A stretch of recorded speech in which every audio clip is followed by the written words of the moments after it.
Hey friend, welcome to reasoning expert. I am Rahul. तो आज लेकर आया हूँ डेटा सफिशिएंसी का एसएससी रीजनिंग के 4 क्वेश्चंस लेकर आया हूँ इस वाले वीडियो में। ठीक है, तो हम उन्हें सॉल्व करेंगे। तो क्वेश्चन नंबर 1 जो है वो देखो, चेक करो क्या बोल रहा है। If city A and city E are in straight line and the distance between A and C is equal to the distance between F and E, then find out city A is in which direction with respect to city E.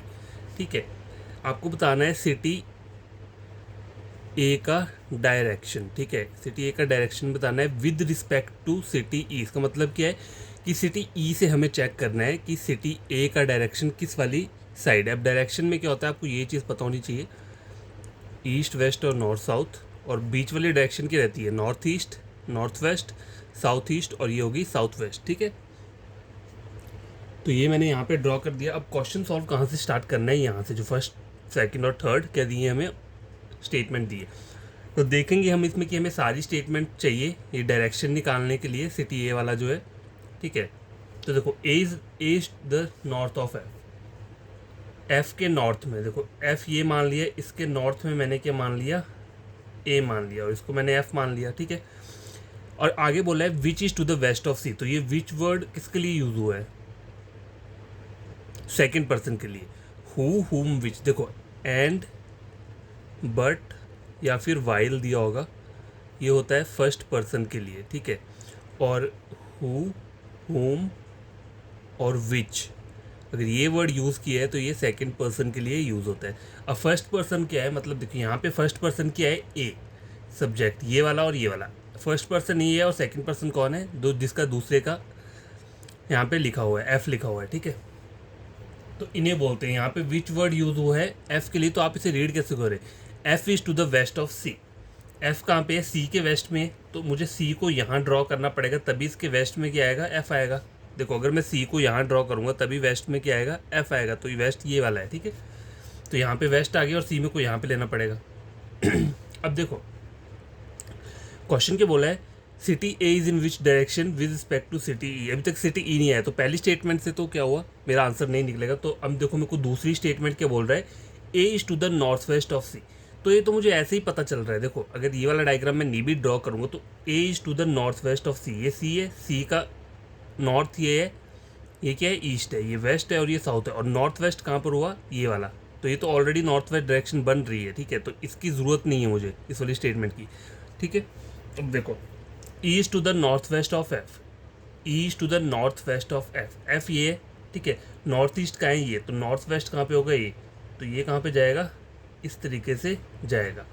ठीक है, तो पहली और दूसरी statement मेरे को चाहिए चाहिए क्यों, क्योंकि तभी मेरा क्या निकलेगा आंसर, तभी मुझे पता चलेगा ना कि सिटी ए किस डायरेक्शन में विद रिस्पेक्ट टू सिटी। तो अगर मैं सिटी ई से चेक करूँ, ये सिटी ई से चेक करूँ, तो ये कौन सी डायरेक्शन है जो जा रही है, ईस्ट वाली डायरेक्शन है। ठीक है, तो मुझे आंसर ये नहीं देना है कि ईस्ट डायरेक्शन है, मुझे आंसर देना है कि कौन कौन सी स्टेटमेंट्स मुझे चाहिए अपना आंसर निकालने के लिए।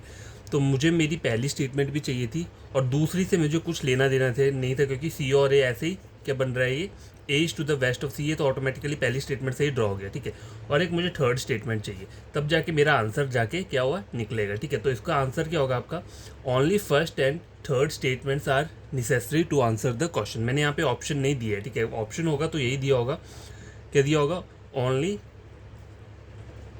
फर्स्ट एंड थर्ड statement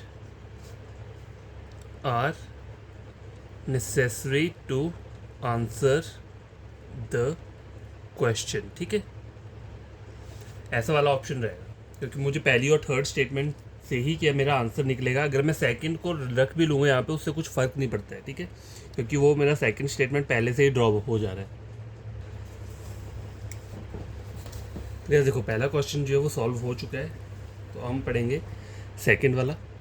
तो सेकंड क्वेश्चन में आपको यहाँ पे ये लिखा हुआ है, देखो ऑप्शंस नहीं लिखेंगे क्योंकि ऑप्शन लिखूंगा तो वो पूरा शीट भर जाएगा। ठीक है, इसलिए मैंने ऑप्शंस नहीं दिए। तो ये जो क्वेश्चन है ये कोडिंग डिकोडिंग से रिलेटेड है। ठीक है, ये वाला क्वेश्चन जो है देखो बोला क्या है, in a certain code 1-4 means stop whispering and 6-8 means it's irritating, what do 8 and 6 mean respective in that code. 8 और 6 का कोड मुझे जानना है, तो मुझे पहली स्टेटमेंट पहले ड्रॉ करना पड़ेगा।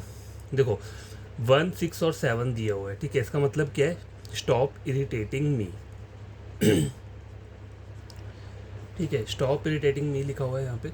अब देखो ऊपर क्या है, 1 स्टॉप विस्परिंग, तो स्टॉप जो है ये किसका कोड है, 1 का कोड है। ठीक है, ये तो पता चल गया मुझे यहाँ से। 6 और 7 रहता है। ठीक है, 6 और 7 ऊपर तो नहीं है लेकिन यहाँ पर है, 6 है और सॉरी 6 दिया और 8 दिया हुआ है। ठीक है, चलो 6 का कोड क्या निकल जाएगा यहाँ पे, 6 का कोड क्या निकलेगा यहाँ पे, 6 का निकलेगा इरिटेटिंग। ठीक है, तो 6 का कोड क्या निकल के आ रहा है, इरिटेटिंग आ रहा है। ठीक है, इरिटेटिंग आ रहा है। ठीक है, तो मुझे 8 और 6 दोनों कोड चाहिए। तो पहली स्टेटमेंट से मेरा 6 तो निकल गया। ठीक है, 6 क्या है, इरिटेटिंग है, लेकिन 8 भी चाहिए मुझे। तो 8 मेरा ऐसे ही निकल जाएगा। देखो जब 6 आपका ऑलरेडी निकल गया इरिटेटिंग, तो 8 क्या बनेगा, 8 क्या बन रहा है, ऑप्शन अकेला ये बच रहा है यहाँ पे। कौन क्या बच रहा है, इट्स बच रहा है। ठीक है, इट्स बच रहा है, तो 8 का कोड क्या हो जाएगा, ये। ठीक है, 6 क्या हो गया, इरिटेटिंग, और 8 क्या हो गया, इट्स। देखो पहली स्टेटमेंट से कोड क्या है, दोनों निकल गए। अब दूसरी स्टेटमेंट देखो क्या बोल रहा है, 4982। ठीक है, 8 क्या है, इट्स है। ठीक है, देखो ये 8 दिया हुआ ना, इसका कोड इट्स है। ठीक है, अब देखो 8 का कोड है इट्स, तो 6 का कोड यहाँ से आप देख लो इरिटेटिंग है, तो 6 का कोड भी मतलब इरिटेटिंग निकल जा रहा है। ठीक है, अकेला मैंने इस स्टेटमेंट को यहाँ पे ड्रॉ किया है यहाँ पे। ठीक है, पहले इसको मैंने ड्रॉ किया 167 को। ठीक है, इसमें 3 कोड दिए हैं और बाकी कोड मेरे यहाँ से चेक करके निकल गए। ठीक है, 6 और 8 का कोड निकालना है ना, तो ऊपर से मेरा 6 का भी निकल गया और 8 का मुझे यहाँ से पता चल गया 8 से। और दूसरी वाली स्टेटमेंट में भी मैंने एक कोड तो मेरे को पता चल गया विस्परिंग 8 वाला, और 6 वाला कोड जो है वो ऊपर से निकल गया इट्स। ठीक है, देखो 6 इरिटेटिंग और 8 इट्स है, तो मतलब दोनों स्टेटमेंट्स को क्या कर रहे हो आप, दोनों स्टेटमेंट से कोड निकल रहा है। ठीक है, इंडिविजुअली देखा जाए तो दोनों, पहली स्टेटमेंट से भी निकल रहा है और दूसरी से भी निकल रहा है। ठीक है, तो आपका इसमें आंसर क्या रहेगा, ईदर 1 अलोन इज सफिशिएंट और alone second is sufficient to answer the question. ठीक है, तो इसका जो आंसर होगा वो ये वाला होगा। तो ठीक है, ये भी इंडिविजुअली निकल गया आंसर और सेकंड वाला भी इंडिविजुअली आंसर निकल गया 6 और 8 का कोड। ठीक है, तो इसमें आपका आंसर क्या रहेगा, ईदर 1 अलोन सफिशिएंट और alone 2 sufficient to answer the question. ठीक है, देखो इस क्वेश्चन में करना क्या था कि हमें बताना था कि 6 और 8 का कोड क्या है। ठीक है, तो ऐसा मत देखना कि आप इन दोनों स्टेटमेंट को ज्वाइन करो तो आपका कोड निकल जाएगा। देखो यहाँ पे नंबर क्या दिया है, 167 दी है, यहाँ पे 4982, तीनों जितने भी नंबर्स हैं सारे सारे क्या हैं, डिफरेंट है। ठीक है, तो आपको करना क्या है, जैसे आपने पहली स्टेटमेंट पिक की, इसका कोड लिख लिया 167 का स्टॉप इरिटेटिंग, बाकी आपको और जो कोड जो पूछा हुआ है 6 और 8 वो आपको यहाँ इस वाली स्टेटमेंट से चेक करके निकालना है। ठीक है, समझ आ गई बात। उसी तरह से हमें सेकेंड वाले स्टेटमेंट में वही पैटर्न फॉलो करना है कि ये वाला लिख लिया और ऊपर के कोड्स क्या है, टैली करनी है। ठीक है, वहाँ से आपको कोड निकल के आ जाएगा। तो गाइस ये सेकंड क्वेश्चन जो है ये भी सॉल्व हो चुका है। ठीक है, थर्ड रहता है ये वाला। अब देखो ये थर्ड क्वेश्चन है, क्या बोल रहा है, a group of 2 boys Alpesh, Dhruvit and 2 girls Saguna and Vandana, तो उन्होंने नाम दिए हुए यहाँ पे अल्पेश और ध्रुवित और Saguna and Vandana, are sitting around a round table, all are facing inside. देखो तो इसको डायग्राम कैसे बनेगा, इस तरीके से बनेगा। ठीक है, 4 बंदे ऐसे बनेंगे। एक और डायग्राम बना लेता हूँ क्योंकि पॉसिबिलिटी भी रहती है। अब बोला कि आगे Alpesh is sitting between Dhruvit and Saguna. ठीक है, तो मैं बना सकता हूँ, देखो अल्पेश मैंने, चलो यहाँ पे क्या करता हूँ, धूरित और सुगना को बना देता हूँ यहाँ पे। ठीक है, यहाँ पे मैंने क्या किया, देखो ध्रुवित और सगुना यहीं पर आएंगे दोनों। ठीक है, यहाँ पे ले लिया मैंने इन्हें। अब देखो एक जस्ट मैंने एग्जाम्पल के लिए इसको यहाँ पे लिख लिया है, ध्रुवित और सगुना। ठीक है, और अल्पेश जो आएगा, देखो यहाँ पे लिखा हुआ है ना, अल्पेश इज सिटिंग बिटवीन, मतलब अल्पेश इधर यहाँ आ सकता है, यहाँ आ सकता है। तो एक साइड में क्या करता हूँ, अल्पेश को यहाँ लिख लेता हूँ और एक वाले डायग्राम में अल्पेश को यहाँ पे लिख लेता हूँ। अब आप बोलोगे कि मैंने ध्रुवित को यहाँ क्यों नहीं लिखा, तो अभी मैंने सिर्फ चेक करने के लिए ध्रुवित को यहाँ लिखा है। मैं चाहूँ तो उसको यहाँ पे भी लिख सकता हूँ, सगुना को स्विच करके यहाँ लिख सकता हूँ, ठीक है। तो अब मुझे करना क्या है, क्वेश्चन पूछा है who is sitting to the immediate left of Vandana. अभी तक वंदना को मुझे कुछ पता नहीं है, तो पहली स्टेटमेंट देखो क्या बोल रहा है, Vandana is sitting opposite to Alpesh. Alpesh ये है तो वंदना कहाँ पे बैठी है, is sitting opposite to Alpesh, ठीक है। यहाँ पे मैंने वंदना को लिख दिया, ठीक है। अब देखो Dhruvit is sitting opposite to Saguna, Dhruvit is sitting opposite to Saguna, यहाँ पे भी हो रहा है ये, ठीक है। Dhruvit sit immediate right of Alpesh. देखो अल्पेश के इमीडिएट राइट में सगुना है इस वाले डायग्राम में, और यहाँ पे अल्पेश के इमीडिएट राइट में ध्रुवित है, ध्रुवित से इमीडिएट राइट ऑफ अल्पेश, ठीक है। अब देखो यहाँ पे क्या आ रही है, ये यहाँ पे एक पॉसिबिलिटी वाला बन रहा है, ठीक है। दो देखो इन दोनों स्टेटमेंट में दोनों डायग्राम में सेम बन रहा है, लेकिन यहाँ पे क्या बन रहा है, एक पॉसिबिलिटी केस बन रहा है। अब देखो फोर्थ में देखो Dhruvit and Saguna were not sitting next to each other, Dhruvit और सगुना वर नॉट सिटिंग, इसका मतलब क्या कि एक साथ नहीं बैठे, तो ये सही बोल रहा है एक साथ नहीं बैठे।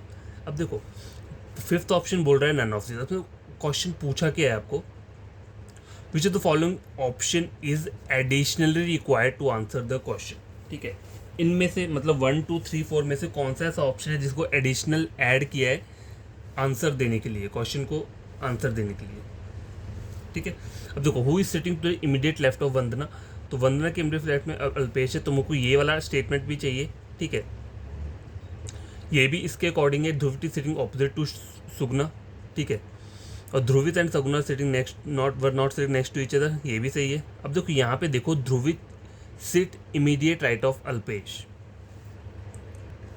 अब देखो इन दोनों में क्या हो रहा है, देखो यहाँ पे क्या है, Dhruvit sit immediate right of Alpesh, ये तो हो रहा है, ठीक है। लेकिन यहाँ पे क्या हो रहा है, यहाँ पे ये चीज़ गलत हो रही है, तो ये वाली जो है ये एडिशनल स्टेटमेंट है, इसको जो यहाँ ऐड किया गया है, क्योंकि दूसरी वाले डायग्राम में ये चीज़ क्या हो रही है, मतलब गलत हो रहा है, ठीक है। अल्पेश के इमीडिएट राइट में यहाँ पे सगुना आ रहा है, और यहाँ पे अल्पेश के इमीडिएट राइट में कौन आ रहा है, ध्रुवित आ रहा है, ठीक है।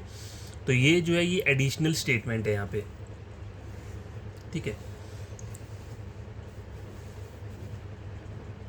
तो इसमें जो आपका आंसर रहेगा वो रहेगा ऑप्शन नंबर क्या रहेगा, सी रहेगा 3, मतलब जो भी वहाँ पे अगर ऑप्शंस दिए होंगे तो 3 वाला जो रहेगा वहाँ पे यही क्या है आपका एडिशनल वो है, ठीक है। तो क्वेश्चन नंबर 3 जो है ये कंप्लीट हो चुका है। अब क्वेश्चन नंबर क्या रहता है, 4 रहता है। देखो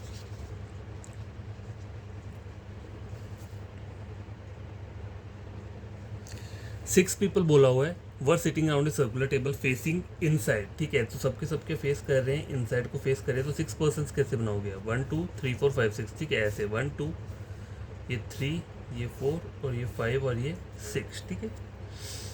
सबके सब सेंटर को फेस कर रहे हैं, ठीक है, बनाने की ज़रूरत नहीं है, पता ही है। और who is sitting to the immediate right of W, W के इमीडिएट राइट में कौन बैठा है, आपको क्या बताना है, डब्ल्यू के इमीडिएट राइट में यहाँ पे कौन बैठा हुआ है, ये राइट हुआ, ठीक है। इमीडिएट लेफ्ट बोला हो तो इस साइड वाला हुआ, ठीक है।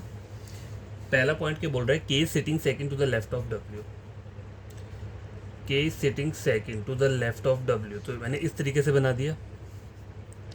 W sitting exactly opposite to B, तो बी कहाँ आएगा, डब्ल्यू के यहाँ पे आएगा, तो मेरा आंसर निकल रहा है डब्ल्यू के इमीडिएट राइट में, अभी तक नहीं निकला है। H is sitting immediate right of E, देखो H is sitting immediate right of E, तो ई यहाँ रखूँगा तो एच तो यहाँ आ नहीं सकता, तो ई के आना पड़ेगा मुझे यहाँ पड़ेगा, तभी इसके इमीडिएट राइट में कौन आ जाएगा, एच, ठीक है। और एक बचता है वो क्या आ रहा है, B E H K M और डब्ल्यू, एम यहाँ पे आ जाएगा। तो who is sitting to the immediate right of W, W के इमीडिएट में ये, तो देखो मेरे को सारी स्टेटमेंट्स को क्या करना पड़ा, बनाना पड़ा, तब जाके मेरा आंसर निकल के आया। ऐसा नहीं है कि मैंने सिर्फ एक स्टेटमेंट से ही अपना आंसर दे दिया। तो इसमें आपको ऑप्शन क्या रहेगा, all 3 statements are necessary to answer the question, ठीक है। सारी की सारी स्टेटमेंट्स हमें चाहिए अगर हमें अपना वाला ये वाला आंसर देना है, who is sitting to the immediate right of W, ठीक है। तो आज के लिए इतना काफ़ी है, ये मैंने 4 क्वेश्चन आपको करवाए हैं, आप इन्हें खुद से सॉल्व करना, और कोई प्रॉब्लम होगी तो कमेंट बॉक्स में कमेंट करना, मैं और क्वेश्चंस ले आऊँगा। आपको कोई फ्रेंड कज़न अगर पढ़ना चाहते हैं रीजनिंग, तो आप मेरे चैनल रेकमेंड कर सकते हैं रीजनिंग के लिए। ठीक है, आपको सिर्फ मेरा कोई टॉपिक उठा के किसी और चैनल के साथ क्या करना है, टैली कर लेना। अगर मतलब समझ में आता है आपको तो आप सब्सक्राइब कर देना, वीडियो को लाइक शेयर कर देना, ठीक है।